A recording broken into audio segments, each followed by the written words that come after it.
ಜಿಲ್ಲಾ ಕನ್ನಡ ಪತ್ರಕರ್ತರ ಕ್ಷೇಮಾಭಿವೃದ್ಧಿ ಸಂಘ, ಕರ್ನಾಟಕ ಗಡಿ ಪ್ರದೇಶ ಅಭಿವೃದ್ಧಿ ಪ್ರಾಧಿಕಾರ ಮತ್ತು ಕರ್ನಾಟಕ ಕಾರ್ಯನಿರತ ಪತ್ರಕರ್ತರ ಸಂಘದ ವತಿಯಿಂದ ದತ್ತಿನಿಧಿ ಪ್ರಶಸ್ತಿ ಪ್ರದಾನ ಮತ್ತು ಕನ್ನಡ ಸಂಸ್ಕೃತಿ ಉತ್ಸವ ಈ ಸಮಾರಂಭದ ವೇದಿಕೆಯಲ್ಲಿ ಅಧ್ಯಕ್ಷತೆಯನ್ನು ವಹಿಸಿರ್ತಕ್ಕಂಥ ಸನ್ಮಿತ್ರ ಸೋಮಶೇಖರ್ ಅವರೇ, ಅದೇ ರೀತಿ ಈ ಕಾರ್ಯಕ್ರಮವನ್ನು ಉದ್ಘಾಟನೆ ಮಾಡಿರ್ತಕ್ಕಂಥ ನಮ್ಮೆಲ್ಲರ ಹಿರಿಯ ನಾಯಕರಾಗಿರ್ತಕ್ಕಂಥ ಸೋಮಣ್ಣ ಬೇವಿನ ಮರದವರೇ, ವೇದಿಕೆಯಲ್ಲಿರ್ತಕ್ಕಂಥ ಪ್ರದೀಪ್ ಕುಮಾರ್ ಕಲ್ಕೂರ್ ಅವರೇ, ಶ್ರೀನಿವಾಸ್ ಮಾಸ್ಟರ್ ಅವರೇ, ಶಶಿಕಲಾ ಅವರೇ, ಜಯಪ್ರಕಾಶ್ ನಾರಾಯಣ್ ಅವರೇ, ಪುಷ್ಪರಾಜ್ ಅವರೇ, ಶ್ರೀನಿವಾಸ್ ನಾಯ್ಕ್ ಅವರೇ, ರಾಧಾಕೃಷ್ಣ ಉಳ್ಳಿಯೂರು ತಡ್ಕ ಅವರೇ, ಶಿವಾನಂದ್ ಅವರೇ ಮತ್ತು ಇವತ್ತು ಸನ್ಮಾನವನ್ನು ಸ್ವೀಕಾರ ಪಡೆದಿರ್ತಕ್ಕಂಥ ದತ್ತಿನಿಧಿ ಪ್ರಶಸ್ತಿ ಪುರಸ್ಕೃತರೆ ಮತ್ತು ಬಂದಿರತಕ್ಕಂಥ ಎಲ್ಲ ಕನ್ನಡದ ಅಭಿಮಾನಿಗಳೇ, ಬಹುಶಃ ಬಹಳ ಸಂತೋಷ ಆಗ್ತಾಯಿದೆ. ಈ ಕಾಸರಗೋಡು ಜಿಲ್ಲೆ ಎಂದು ಕೂಡ ಒಂದು ಕನ್ನಡದ ಜಲ ನೆಲ ಇರ್ತಕ್ಕಂಥ ಒಂದು ನಾಡು. ಈಗ ಬೇರೆ ಇದ್ದರೂ ಕೂಡ ನಮ್ಮ ಹಿಂದೆ ಇದ್ದಂಥ ಒಂದು ಜಿಲ್ಲೆಯ ಭಾಗ ಈ ಒಂದು ಕಾಸರಗೋಡು ಜಿಲ್ಲೆ. ಬಹುಶಃ ಇವತ್ತಿನ ಈ ಕಾರ್ಯಕ್ರಮದಲ್ಲಿ ನನಗೆ ಭಾಳ 20 ವರ್ಷಗಳ ಹಿಂದೆ ನನಗೆ ಇಲ್ಲಿ ಕುಡಾಲ್ ಮೇರ್ಕಳ ಒಂದು ಅವಾರ್ಡನ್ನು ಕೂಡ ಅಂದಿನ ಮುಖ್ಯಮಂತ್ರಿಗಳಾಗಿದ್ದಂಥ ಉಮ್ಮನ್ಚಾಂಡಿ ಅವರ ನೇತೃತ್ವದಲ್ಲಿ ಇಲ್ಲಿ 2006ನೇ ಇಸ್ವಿಯಲ್ಲಿ ಪಡೆದದನ್ನು ನಾನು ನೆನೆಸಿಕೊಳ್ತಾ ಇದ್ದೇನೆ.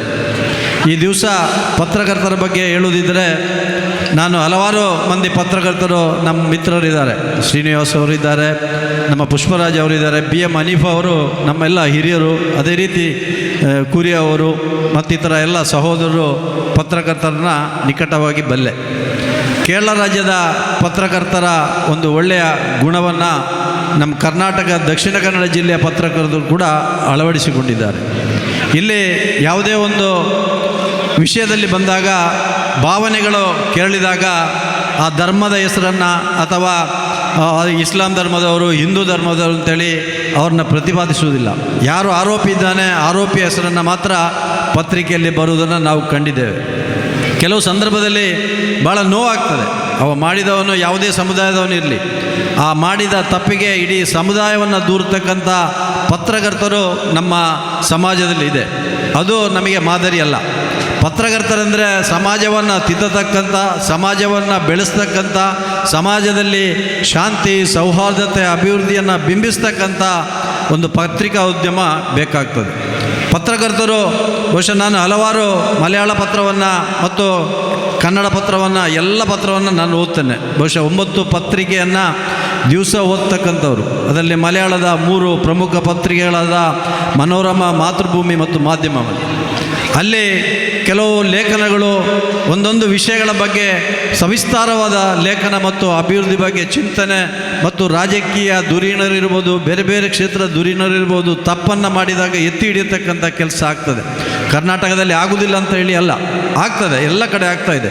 ಆದರೆ ಕೆಲವು ಕೋಮು ವಾದಗಳನ್ನು ಮತ್ತು ಕೆಲವು ವಿಚಾರಗಳನ್ನು ಮಂಡನೆ ಮಾಡಿ ಮನುಷ್ಯರ ಬಗ್ಗೆ ಪ್ರೀತಿಯನ್ನು ಮಾಡ್ತಕ್ಕಂಥದ್ದನ್ನು ಬಿಟ್ಟು ಅವರ ವಿರುದ್ಧ ದ್ವೇಷವನ್ನು ಎತ್ತಿಕಟ್ಟಂಥದ್ದು ಮಾಧ್ಯಮದವರು ಖಂಡಿತ ಮಾಡಬಾರ್ದು ಅಂತೇಳಿ ಈ ಸಂದರ್ಭದಲ್ಲಿ ಒಂದು ಸಣ್ಣ ಕಿವಿ ಮಾತನ್ನು ಕೂಡ ಹೇಳ್ತಾ ಇದ್ದೇನೆ. ಇವತ್ತು ಹನೀಫಾ ಅವರು ಪ್ರಶಸ್ತಿಯನ್ನು ಪಡೆದಿದ್ದಾರೆ. ಹಲವಾರು ಲೇಖನಗಳು ಅವರು ಪಕ್ಷದ ಇರ್ಬೋದು, ಸರ್ಕಾರದ ಬಗ್ಗೆ ಇರ್ಬೋದು, ಅದರ ಕಾರ್ಯವೈಖರಿಗಳ ಬಗ್ಗೆ ಇರ್ಬೋದು ಸವಿಸ್ತಾರವಾಗಿ ಬರೆದು ಅದನ್ನು ಆ ಮುಟ್ಟತಕ್ಕಂಥ ಜನರಿಗೆ ಮುಟ್ಟಿಸ್ತಕ್ಕಂಥ ಕೆಲಸವನ್ನು ಅವರು ಮಾಡ್ತಾಯಿದ್ರು. ಅಂಥ ಹನೀಫಾ ಅವರು ಮತ್ತು ಹಲವಾರು ಹಿರಿಯ ಪತ್ರಕರ್ತರನ್ನು ಸನ್ಮಾನ ಮಾಡ್ತಕ್ಕಂಥ, ದತ್ತಿನಿಧಿ ಕೊಡ್ತಕ್ಕಂಥ ಒಂದು ಸೌಭಾಗ್ಯ ನನಗೆ ಸಿಕ್ಕಿದೆ ಅಂದರೆ ಅದು ಭಾಳ ಸಂತೋಷ ಆಗ್ತಾಯಿದೆ. ಇವತ್ತು ಸುಬ್ಬಯ್ಯ ಕಟ್ಟೆಯವರು ಇರ್ಬೋದು, ಗಡಿನಾಡ ಅಭಿವೃದ್ಧಿ ಅಧ್ಯಕ್ಷರು, ನಮ್ಮ ಬೇವಿನ ಮರದವರು ಇಲ್ಲೇ ಇರ್ತಾರೆ. ಬಹುಶಃ 40 ಸಲ ಅವರು ಬಂದಿದ್ದಾರೆ. ನಮ್ಮ ಅಧ್ಯಕ್ಷರಾಗಿ ಅತ್ಯಂತ ಒಳ್ಳೆಯ ರೀತಿಯಲ್ಲಿ ಕೆಲಸವನ್ನು ಮಾಡ್ತಕ್ಕಂಥ ಬೇವಿನ ಮರದವರು, ಸೋಮಶೇಖರ್ ಅವರು ಎಲ್ಲ ಕನ್ನಡದ ಬಗ್ಗೆ ವಿಶೇಷವಾದಂಥ ಆಸಕ್ತಿ ಇರ್ತಕ್ಕಂಥವ್ರು. ನಮ್ಮ ಅಧ್ಯಕ್ಷರಾದಂಥ ಸೋಮಣ್ಣ ಬೇವಿನ ಮರದ ಅವರಿಗೆ ನಮ್ಮ ದಕ್ಷಿಣ ಕನ್ನಡ ಜಿಲ್ಲೆಯಲ್ಲ, ಕಾಸರಗೋಡು ಜಿಲ್ಲೆಗೆ ದೊಡ್ಡ ಸಂಬಂಧ ಇದೆ. ನಮಗೆಲ್ಲ ಅಭಿಮಾನ ಆಗಿರ್ತಕ್ಕಂಥ ಬೇಕಲ್ ಕೋಟೆ ಅವರ ಪೂರ್ವಜರು ಕಟ್ಟಿಸ್ತಕ್ಕಂಥ ಒಂದು ಕೋಟೆ, ಅವರಿಗೆ ಭಾಳ ನಿಕಟವಾದ ಸಂಪರ್ಕ ಇದೆ. ಏನು ಇವತ್ತು ಬೇಕಲ್ ಕೋಟೆ, ಬೇಕಲ್ ಪ್ರದೇಶದ ಈ ಒಂದು ಸುತ್ತು ಭಾಗ ಎಲ್ಲ ಕರ್ನಾಟಕದ ಅವಿಭಾಜ್ಯ ಅಂಗವಾಗಿ ಭಾಳ ಹಿಂದಿನ ವರ್ಷಗಳಿಂದ ಇಲ್ಲಿಯ ಎಲ್ಲ ರಿಜಿಸ್ಟ್ರೇಷನನ್ನು ನೋಡಿದರೆ ದಾಖಲೆ ಪತ್ರಗಳು ಎಲ್ಲ ಕನ್ನಡ ಮಾಧ್ಯಮದಲ್ಲೇ ಇದ್ದು ಕ್ರಮೇಣ ಅದು ಕ್ಷೀಣಿಸ್ತಾ ಬಂದು 56ರ ನಂತರ ಇದು ಕೇರಳಕ್ಕೆ ಸೇರ್ಪಡೆ ಆದಾಗ ಕನ್ನಡ ಮಾತನಾಡ್ತಕ್ಕಂಥವರು ಹೆಚ್ಚಾಗಿ ಮಂಗಳೂರಿಗೆ ವಲಸೆ ಅಥವಾ ಸುಳ್ಯ, ಪುತ್ತೂರು, ವಿಟ್ಲ ಭಾಗಕ್ಕೆ ವಲಸೆ ಹೋಗ್ತಕ್ಕಂಥ ಕೆಲಸ ಆಯಿತು.